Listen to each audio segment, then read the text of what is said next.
Assalamualaikum warahmatullahi wabarakatuh. Perkenalkan, saya Fitria Maharani dengan NIM 20029058 dari Prodi Pendidikan Matematika. Pada kali ini saya akan membahas tentang kepemimpinan. Yang pertama, kita akan membahas tentang pengertian. Kepemimpinan dalam bahasa Inggris disebut leadership, dan dalam bahasa Arab disebut zi'amah atau imamah. Dalam terminologi yang dikemukakan oleh Marifel dan Hamzah, kepemimpinan adalah menyangkut dalam menstimulasi, memobilisasi, mengarahkan, mengkoordinasi motif-motif dan kesetiaan orang-orang yang terlibat dalam usaha bersama. Kepemimpinan merupakan bagian dari fungsi manajemen yang menduduki posisi strategis dalam sistem dan hierarki kerja dan tanggung jawab pada sebuah organisasi.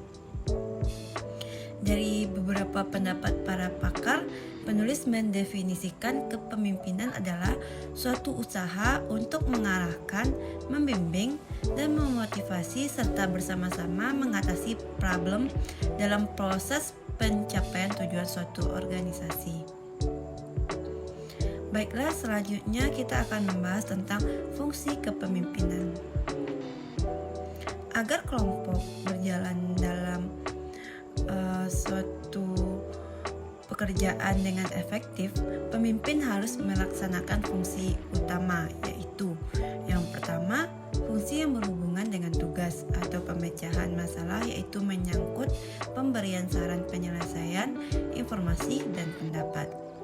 Yang kedua, fungsi-fungsi pemeliharaan kelompok atau sosial, yaitu segala sesuatu yang dapat membantu kelompok berjalan lebih lancar, persetujuan dengan kelompok lain, penengahan perbedaan kelompok, dan sebagainya. Dan selanjutnya kita akan membahas tentang gaya kepemimpinan. Menurut Wiraman dalam buku Kepemimpinan mengatakan bahwa gaya kepemimpinan adalah cara atau seni yang digunakan oleh seseorang pemimpin untuk mengatur dan mengarahkan bawahannya dalam pencapaian visi atau tujuan bersama yang telah ditetapkan dalam suatu organisasi. Berikut saya akan menyebutkan beberapa model dari gaya kepemimpinan. Yang pertama, gaya kepemimpinan memberitahu. Gaya kepemimpinan ini cocok diaplikasikan kepada karyawan yang tidak berani memikul tanggung jawab, yang memiliki perilaku tugasnya di atas rata-rata dan perilaku hubungannya di bawah rata-rata. Pada gaya kepemimpinan memberitahu ini, pemimpin memberitahu instruksi khusus dan mensupervisi ketat kinerja para pengikutnya.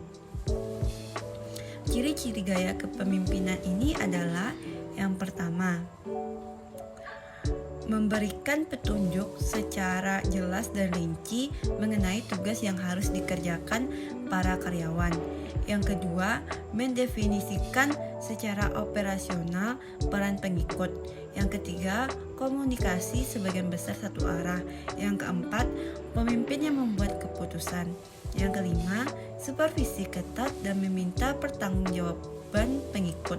Yang keenam, instruksi secara bertingkat. Selanjutnya, gaya kepemimpinan menjual. Gaya kepemimpinan ini terbentuk dari perilaku tugas dan perilaku hubungan di atas rata-rata. Pada gaya kepemimpinan ini, memimpin menjelaskan keputusan dan memberikan peluang untuk menjelaskan klarifikasi tugas kepada para pengikut. Ciri-ciri gaya kepemimpinan ini adalah yang pertama, menyediakan petunjuk mengenai siapa, apa, di mana, bagaimana, dan mengapa mengenai tugas atau perintah yang harus dilakukan para pengikut. Yang kedua, pemimpin membuat keputusan dan menjelaskan keputusan serta memungkinkan peluang untuk klarifikasi. Yang ketiga, menjelaskan peran para pengikut. Yang keempat, mengajukan pertanyaan untuk mengidentifikasi level kemampuan. Yang kelima, Maaf, itu yang terakhir. Selanjutnya kita akan masuk ke gaya kepemimpinan partisipasi. Gaya kepemimpinan ini mempunyai karakteristik perilaku hubungan di atas rata-rata dan perilaku tugasnya di bawah rata-rata. Dalam gaya kepemimpinan ini, pemimpin memberikan ide-ide kepada para pengikutnya dan memfasilitasi pembuatan keputusan kepada para pengikutnya. Ciri-ciri gaya kepemimpinan ini adalah yang pertama, membagi tanggung jawab untuk membuat keputusan dengan para pengikut. Yang kedua, memfokuskan kegiatan untuk mencapai hasil. Yang ketiga, mengikut sertakan karyawan dalam konsekuensi tugas untuk meningkatkan komitmen dan motivasi. Yang keempat, menggabungkan dan pembuatan keputusan pemimpin dan karyawan. Yang kelima, menentukan langkah-langkah berikutnya. Yang keenam, memberikan dorongan dan dukungan. Yang ketujuh, mendorong untuk memberikan masukan. Yang kedelapan, secara aktif mendengarkan apa yang dikemukakan para karyawan. Selanjutnya, gaya kepemimpinan delegasi.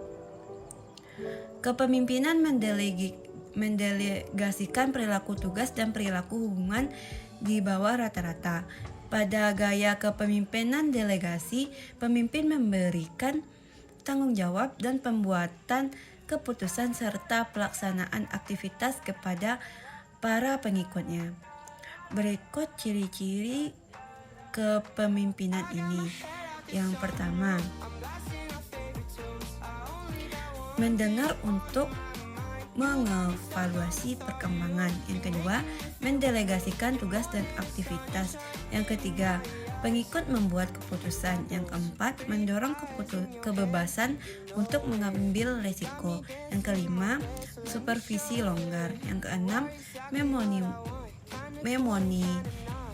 memonitor aktivitas. Yang ketujuh, memperkuat hasil. Dan yang terakhir, selalu mudah dihubungi. Baiklah, hanya itu yang bisa saya sampaikan. Jika ada terdapat kesalahan, saya minta maaf. Dan saya akhiri dengan Assalamualaikum warahmatullahi wabarakatuh.